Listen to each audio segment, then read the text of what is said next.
novuga ngo yegukira neza na neza novuga ngo uno mukitwa equipe FC Barcelona yegeza muri kano kanya novuga ngo ino equipe yitwa FC Barcelona bako baragenda kuba bavuga ngo bitandukanye bavuga yuko Yuso navuga ko uwitwa Rachford equipe yitwa FC Barcelona kigerageza kuba igerageza ngo tubikishiye makuru uvuga ngo Demiro nico mu Bwongereza kivuye yuko FC Barcelona ikeneye gusinyisha Burundu Rachford kugira ngo akaba nuvuga ngo n'umukinyi wabo wanashaka bakishura imiliyoni novuga ngo miliyoni novuga ngo 25 z'amapaundi ariko bishoboka ko wanashaka Manchester United yoyo urwego rwitwa Rachford riko ragitera riko radoga buri munsi ngo wowe bamwifuza ko ngo amapaundi ashika kuri ibi miliyoni 40 kugira ngo bamurekure FC Barcelona irifuza kugumana Rachford ikibazo cyambe kiravuga ngo Rachford no kuguma muri equipe FC Barcelona ikibazo cyaka kiravuga ngo Rachford imiliyoni 25 z'amapaundi azikwiriye canke baze kuba murengereza nkuko twumvise Manchester United nayo ikirabivuga novuga ati Marcus Rashford yavuye mu mugwa Manchester United novuga afatwa nka wa mukinyi atari mukinyi ngenderwa ko muri uno mugwi kandi kanatsinda ntiyanako aranakoreshwa twarabonye karatizwa mu migwi itandukanye ukabona yuko Marcus Rashford asa nkaho mengo yabaye umusozi kuri uno mugwa Manchester United yaratijwe mu mugwi ndavuga wa Aston Villa naho nyene yaragira ibihe vyiza sinovuga ati biyagiye muri Aston Villa ko vyabaye bibi ariko kandi yaragarutse muri Man U biragaragara yuko Man U atamugambi bafise kuguma banamukoresha kuzoguma bamukoresha no mukinyi Marcus Rashford yako kanatsinda nabo nyene yaragaragaje ko yifuza kuza gukina muri Espagne akaba nifuza gukinira umugwi wa FC Barcelona ko vyaranakunze araza muri no mugwi wa FC Barcelona avuga ati burya umukinyi araba mwiza mukinyi araba mwiza ariko ugasanga biranse canke ntibikunze ko ashobora gutanga bwa bwiza bwiwe canke ngo agaragaze bwa bwiza bwiwe bivanye n'umumenyereza ariko aramukoresha kandi umukinyi arashobora kuba atari wa mukinyi witeze ko ivyiza ariko bivanye n'ukuntu umumenyereza karamukoresha ukabona ko wa mumenyereza yagerageje kumudogiriza urugero rwiwe ugasanga wa mukinyi abaye mwiza gusumba novuga ati Marcus Rashford yaje muri FC Barcelona Dieta Hans Afrika asanzwe namuzi aze ati ndazi ubushobozi buri umukinyi ndazi ko ngiye kumukoresha ndazi ko nzomukoresha kandi akantangira canke akampa ibintu vyiza muri no mugwi wanje wa FC Barcelona kuko Dieta Hans Afrika twaramonye agerageza kuduza bimwe mu bigero by'abakinyi bari basubiye hasi cyane harimo na Rafael Luis Diaz Belori ndavuga Rafinha twabonye kuri Xavi Hernandez cyo tuko turabona no munsi kandi Rafinha twabonye muri Leeds United cyo twabonye muri FC Barcelona kwa Xavi Hernandez novuga ati rero uno menyereza Dieta Hans Afrika ni umwe mu bamenyereza asanzwe azi uburyo akoresha mu mukinyi akagarukana urugero rwiwe cyangwa akamudogiriza urugero ukabagwiza gusumba rero novuga ati rero Marcus Rashford gushika muri FC Barcelona byatangiye kuba binagaragara ko ari wa mukinyi ashoboye cyane ku buryo novuga ati umugwi wa Man U watangiye kubona ko miliyoni zigera kuri 25 FC Barcelona yo bisa nkaho ibivye kanatsinda FC Barcelona numwe mu migwi na Patrick nabiciye ko ngara navuga ati yo kwagiriza icyaha cy'ubusuma bivanye n'amafaranga baguze umunyezamu Joan Garcia bajya n'ababandi uravye binekera baha mu FC Barcelona ko cura n'amafaranga bamuguze ni ibintu bibiri bitandukanye uri kuranyumva rero Marcus Rashford no munsi kubinekera atanga muri FC Barcelona bese ku rukino rwa mbere akine mu FC Barcelona umugwamani kutari bwavuge ko bifuza no mafaranga amapaundi 70 ingahe ngo 60 ugwa kabiri ko batigize bavuga ko bagomba amapaundi miliyoni 45 nako 40 hariya ariko uranyumva ariko no munsi nyuma yo gutsinda umugwi wa Newcastle Newcastle nyene ibisindo bigira kuri bibiri batangwe kubona ko wa Marcus Rashford hari ubushobozi buri muri we hari ikintu afise kiri muri we babona yuko miliyoni 25 bo wabibwe n'umugwi wa FC Barcelona kandi kanatsinda ni mugeno mukinyene Marcus Rashford we ubwiwe amaze kuba nafata decision ati nubwo bitona kunda ko FC Barcelona ingura nta mugambi afise wo gusubira muri Man U je mba numva rero ko bo bakwiye kureka umukinya akagenda hagomba kuko ujya ridike gukora ikintu ukunda gitandukanye no gukora ikintu udakunda tutakunda ho ubikora nk'akazi mwe rega ibintu Marcus Rashford karatanga muri FC Barcelona ariko biteyanga kubera ko ari mu mugwa akunda ari mu mugwi yifuza kuba yokiniramo ari mu mugwi yifuza kuba yumva yuko yotanga ivyo byose kubera ko uyu mugwi we rukunda ufite rero binyereka yuko nawe usubira muri Man U atagwa rukunda afise nk'uko yakunda FC Barcelona yakarite bamuramo ari muri FC Barcelona ntayoza gutanga muri Man U rero mba numva rero ko bo baramaze kumvikana na FC Barcelona ko bona mugura mu mpera za saison 2025 bozemera ko karasinda ko FC Barcelona inemeye yuko yo nazitanga hakiri kare bozemera kuzakira ega byoshika mu mpera za saison wa Marcus Rashford akagira ikibazo c'imvune canke akagira ingorane kasubira n'urugero rwirogana nasubira inyuma FC Barcelona kwemera no gutanga za 2025 kandi reka yobira kavuga ati wowe subira muri Man U ivyo baduhaye birahagije rero mba numva rero ko Man U ibikuye koroha bakakira amafaranga nimba FC Barcelona yafashe ingingo yo ko yariha ubu hakiri kare bayakire biragoye Barcelona biragoye ko kwikura Marcus Rashford. Erega Marcus Rashford ninga gatombora bitombore kubera ko ni wa mukinyi nivyo yari mubi muri Manchester United ndetse nandi giye atandukanye mugabo yabaye mubi kubera novuga ngo ibihe yabayemo muri club ariko kalite ziwe ndetse n'ubushobozi bwiwe hari kalite afise ziwe zidapfa. Burya bino bintu byo kwiruka cyane gose by'abakinyi bishobora kugabanuka ariko ntibipfa burundu. Nkibi bya Mbappe byo kwiruka, ibi bya Rashford byo kwiruka, n'abandi bakina ibintu byo kwiruka bino ntibipfa gupfa gutyo nyine. Mugabo birashobora kugabanuka bivanye n'umukinyi ukuntu ariko arakora ndetse n'amatariti ukuntu ariko aragenda apfa. Rero ku hande gwa Marcus Rashford muri Barcelona ni wa mukinyi batanguye kubona bakamubonamo icizere cy'umukinyi yashaka kugarura muri forme ziwe za kera. Kandi babizi neza ngo ibi bintu byo kwiruka mu gihe yo bituzanira muri club kandi agatangura kwimenyereza na touche ball kubera ko burya Marcus Rashford akantu gatonya kamenye gasigaye nako ni kugira mu kuguru gusubira kugarukana wa mupira wiwe mu kuguru kugira umupira mwiza mu kuguru nivyo byonyine bisigaye. Barabizi neza ngo kalite ziwe zidapfa zo kwiruka nizamara gufatana n'ibi bintu byo gukina umupira mwiza mu kuguru niyamara kubigarukana muri football yacu umukinyazo tubiri gitangaza kandi kanatsinda burya Marcus Rashford nukuri azobabera igitangaza. Ubwo rero muri Barcelona imiliyoni 25 n'amafaranga make cyane gose gushora gusinyisha Marcus Rashford. Kandi kubwanje nibaza ko ibyo amaze no kubereka kugeza akakanya birarengeye amafaranga miliyoni 25. Ariko Manchester United nayo yifuza ko bo yihimi miliyoni 40 z'amapaundi. No si hajya 40 z'amapaundi si 25 z'amayero. Z'amayero hariye. Ni miliyoni singa 25 buriya nta nivyo nibuka neza. Je nibaza ko ni hafi 30 z'amayero. Rero oya gusa amapaundi ari hejuru y'amayero. Amapaundi ari hejuru. Ni 40 nyene za haya ntibavuze 40 z'amayero.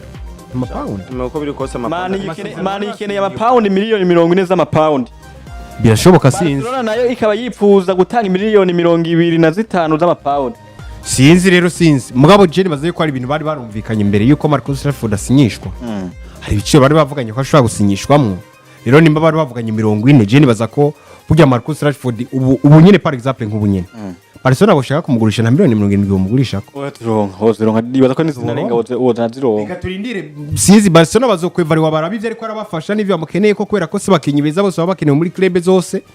Barabe eske nimba dukenewe umukinyi tuzomusinyisha kuri ibi mugabo je kubwanje mu vyamaze kunyereka ngo numukinyi mwiza wo kugumana ashobora kugira ibintu vyiza guha mu mukino wose ashobora kuja akwisanga muri kurakina. Nuko novuga binameze cyane kwitwa Rashford ashobora kuba novuga ngo bariko barageza avuga ati Barcelona turifuza ko dushobora kuba tunamugumana akazoba umukinyi wacu tukamutagago imiliyoni 25 z'amapaundi katurinde turabe tuti tennis turabe ko bizoshaka kubikunda ariko kandi ku ruhande rwa Barcelona nyene ngo Gavi gikuba mara hafi amezi ashaka kuri 3-8 inyuma y'ikibuga witwa Gavi Yusoni agikuba mari mystery wiki uza kuru amezi cyangwa hariya n'amezi hagati ya 4 burya bavuga ati ngo ikiza kitaguhitanye kiraguhitaniza nivyo Gavi ikiza gisa nk'ikimuhitanya ariko hari bamwe mu bakinyi kije nk'ikibahitaniza muri FC Barcelona kanatsinda urabona ko inyuma ya Gavi kumva yuko agiye kumara amezi 4 cyangwa 5 atagiye kugaruka mu kibuga hari bamwe mu bana cyangwa hari zimwe mu mpano zigiye kuba zinahabwa umwanya muri FC Barcelona nk'uno mwana kiri muto Duro Fernandez ni umwe mu bana yanagikora musubirira ubonye ngo tayari ni umwe mu bana bariko baravugwa ngo cyane ko bategezwa kugaruka kugira ngo basubire kino kibanza ca Gavi dovuga ati rero muri rusangi muri FC Barcelona kubura Gavi ni ikintu novuga ati kidasanzwe ni ikintu kidasanzwe kuko ni ikintu gikomeye cyane Gavi numwe mu bakinyi b'ingwanyi FC Barcelona yari ifise numwe mu bakinyi bafasha cyane no mu FC Barcelona mu kiringo babakeneye umukinyi yitanga mu kibuga kugira ngo adefendre umugwi wa FC Barcelona. Gavi numwe mu bakinyi bakora ico gikorwa cyane kanatsinda kandi bagikora banacishimiye bitanga bo bose ataco biziganyije ariko kandi kanatsinda novuga ati FC Barcelona isanzwe ifite bamwe mu bakinyi banagarutse bavuye mu mvune hariho nka Marc Bernard nawe nyine yamaze saison yose atagaragara mu kibuga uno musi yagarutse novuga ati ni bimwe mu bintu novuga ati FC Barcelona tuvuga yuko igiye kwisanga mu bibazo binini cyane kuko urafise Marc Bernard araho Marc Casada araho Frenkie de Jong araho numwe mu kibazo abo bose n'abakibazo gufasha muri kiye kibanza Gavi yokinyemwo ufise na Pedri Gonzalez nawe nyine numero 6 sometimes barakunze kuba basa sometimes bakunze kuba hanamukinisha rimwe rimwe nubwo atari kenshi cyane ariko kandi novuga ati FC Barcelona hagati mu kibuga muri miliye irikwije muri rusange reko uri umukinyi umwe sinovuga ati ko cyo bari ico kibazo cyane canke go bari go rupimo jane go kumva ko FC Barcelona igiye kwisanga mu bibazo abakinyi hagati mu kibuga baragwiriye ni benshi kandi na Gavi nawe nyene muri rusange numwe mu bakinyi banahafasha cyane bakaza bagatanga vyiza tumwifurije kugaruka vuba ariko kandi sivyo bintu byo tweka ko FC Barcelona igiye kwisanga mu bibazo ni ukuvuga ngo kubwa uravuga ngo witwa Gavi nyuma kuba mara hafi yagikuba mara hafi indwishe kuri nakwameza ashe kuri 4 na 5 asa ko ari uruhombo ruza kuba rubonetse kuri we pana ku ruhande rwa equipe FC Barcelona muri usange n'uruhambo ruza kuba rugaragaye mu mpande zose zigira kuri zibiri ariko kandi kanatsinda uruhombo ruza kugaragara cyane kuri Gavi gusumba uko gugaragara kuri FC Barcelona kuko cyari cyo gihe cyo kugira ngo rondere umwanya wo gukinishwa kugira ngo bikunde uhamagagwe muri equipe nationale kanatsinda ubona yuko bariko baritegurira benshi bakinyi benshi bako bakina bitanga kugira ngo bikunde bahamagare muri equipe nationale baje kwitabira inkino za Coupe du Monde urabona rero Gavi nawe nyine agiye guhura n'ibibazo byo kuja mu mvune novuga ati nuruhombo kuri we kubera yuko biragoye cyane kumva yuko bazomubona byoroshe kugira ngo bikunde bamutume ko muri equipe nationale cyane nuruhombo rukomeye gose kujya Gavi ngo ejo bakimuha inkuru bakamubwira yuko iyi mvune yiwe ikomeye kubera ko ntibari bazi yuko ikomeye cyane bigeze aha bari bazi yuko ari ibintu byoroshe bazomuvura agakira hanyuma akagaruka mu kibuga umuganga araje kumusuzuma bararaba baravuga bati ugiye no mvune yawe Gavi ubundi irenze cyane uko wayibaza kwimeze ngo Gavi ewa umutima waranse arababara arumva yuko isi murangiriye ko kubera ko uwo musore yamaze gustangura gusenserezwa n'imvune yari umwana yarafise kazoza keza yabona ko kariyeri yiwe ishobora kuba kariyeri iteye ubwoba y'amateka muri equipe akunda yitwa FC Barcelona mugabo kugeza akakanya bisa n'ivyamaze gutangura kugwamwe amazi kubera ko arabona ngo ninava mu mvune nce subira mu yindi nkava mu mvune subira mu yindi uno mwanya suye kugenda kumara igihe kirekire hanze ubwo rero bari bamubwiye ngo turakubaga ngo uwo musore yaciye apfa mu mutwe mu bintu bigaragara niyo mpamvu ngo Barcelona bavuze bati nivyo dushaka kukuvura ku kuguru ariko tugira tunige no kuntu dutangura kukuvura dufashe emotionnel no kuvuga mu mutwe tukuvure psychologiquement kubera ko wagize ikibazo gikomeye mu mutwe rero ni ibintu bibabaje cyane gose kumvura umukinyi nka Gavi ukiva mu mvune warutanguye kuza kuraronka kanya buke warutanguye kwerekana ivyishoboye kandi kanatse narugarutse ku rugero novuga ngo rumeze neza ariko tayaruciye kuja mu mvune ugiye kumara yandi mezi agira kuri 5 ntabuzi neza ngo football yawizomera gute kubera kusa numaze hafi umwaka wose imyaka 2 yose udakina wamo wiwere mu mvune buri mwaka ukiza mu mvune bitegezwa kumona na matarema n'abakinyi ngo ba Barcelona muri squad ya equipe nabo nyine ngo bababaye ibirenze biteye ubwoba rero byo kuri nibiri babaje kuri Gavi na cyane ko abizi neza ngo twagira dukina igikombe c'isi yana amahirwe adasanzwe gutumwa ko muri equipe nationale kandi narifise amahirwe mu gihe nariko ndakina muri club ya FC Barcelona ubwo rero ni ibintu bimubabaje cyane kandi kanatsinda binumvikana bibabaje wana musengere Gavi abakuze ba Barcelona musengere Gavi arabiyikwiza imvune zo muhera ko kabisa mugabo vyamaze kurangira ko agiye kujanzi mu kiringo c'amezi hagati ya 4 na 5 nta gusubira inyuma ati nta gusubira inyuma na gato cyane inkuru twogera narangiza ko hariya Barcelona nuko inkuru nziza nyuma ko Gavi tuvuze ko yagize imvune inkuru nziza nuko kugeza muri kano kayi witwa Lamine Yamal yamaze kuba agaruka bino witwa Amusubirire bamaze kugaruka mu myimezo aho witwa anashaka witwa Lamine Yamal we yataye gukora imyimezo nuvuga ngo ya wenyine ari kuwitwa Amusubirire nawe wewe ubwiwe yataye gukora imyimezo mbere wanashaka ngo ari tayari kushobora kuba anakina ku rukino ruvuga ngo bagiye kuba bakina nino equipe yitwa nuvuga ngo Real Madrid ku munsi w'ejo rero equipe FC Barcelona Yusoni inkuru nziza nuko Lamine Yamal nyuma kuba atekaraboneka imistari mike yagarutse ariko kandi ndaho Lamine Yamal ntabwo ku munsi w'ejo ntabwo azobari mu kibuga na equipe Real Madrid mugabo yamaze ugaruka imyemenyerezo yayikoze Barde nawe novuga ngo uno munsi wewe na wewe ariteguye itare gukina n'ukino ruvuga ngo kuba rugaruka ni inkuru nziza ari kuri Barcelona novuga ati ni inkuru nziza kuri FC Barcelona kanatsinda Lamine Yamal umwe mu bakinyi novuga ati bafatiye no mu rwa FC Barcelona kandi bari biteze ko vyinshi cyane novuga ati nyuma yo kumara igihe kakora imyimenyerezo ndavuga muri salle ya gym wenyene ariko ku munsi w'ejo Lamine Yamal yatanga gukora imyimenyerezo ku kibuga kuri tele ya wenyene novuga ati ivyo ni bimwe mu ntambwe nziza cyane novuga ati zishimishije kuri no musore Lamine Yamal kanatsinda arahabwa amahirwe cyane ku munsi mu nkino bazokina muri weekend ko ashobora kuzohabwa iminota igira kuri mikeya ni mu gihe kandi indi nkuru nziza Alexis Bade nawe yamaze kuba nagaruka mu kibuga mu myimenyerezo yakoranye n'abandi mbere wewe amaze kuba ameze neza ari fit 100% novuga ati rero ivyo ni bimwe mu bintu mu nkuru nziza zigizwe no mu FC Barcelona kumva umusore wabo wa novuga ati wakataraboneka bafasha cyane ariko no gutsindira ubushinga butandukanye harimo nka Copa Trophy amaze kwitsindira inshuro zigera kuri zibiri hariya novuga ati ni ikintu ciza cyane kuri we ndetse no muri rusange ku mugwa FC Barcelona novuga ati ni inkuru nziza muri FC Barcelona. Ni inkuru nziza novuga ngo muri ekipe yitwa FC Barcelona nuko novuga bimeza amakuru karavugwa cyane cyane hariya novuga ngo muri Espagne ko muri Espagne imbere ko tuza kuba tuje no mu yandi mahiganwa canke mu yandi makuru karavugwa nuko La Liga nimba yarayibaye ku munsi no munsi novuga ngo iraza kuba iriko iraba ukuri kwamye biraza kuba ariko rakino novuga ngo inkino novuga zitandukanye kandi tugete bageye ko no ejo muri Espagne ntabwo bakinya Real Madrid yonyene nuko equipe Espagne Barcelona yanganira equipe ya Valencia ibitsindo bikubindi mu equipe ya Atletico Club yanganira equipe ya Girona gitsindo kimwe kindi mu equipe ya Sevilla yatsinda equipe ya Villarreal ibitsindo biri kwa kimwe Levante itagutsinda equipe ya Real Madrid ibitsindo bine kwa kimwe ni kuno munsi naho hari inkino novuga zitekanije muri La Liga nyene kuri jona yabo ya gatandatu nuko Getisa imwe y'ijoro equipe ya Getafe iraza kwina equipe ya Deportivo Alaves mugihe kandi equipe ya Sociedad Gistaz 3:30 iza guhura na equipe ya Real Mallorca mugihe kandi 3:30 nyene equipe ya Atletico Madrid ya Diego Simeone iza guhura na equipe ya Rayo Vallecano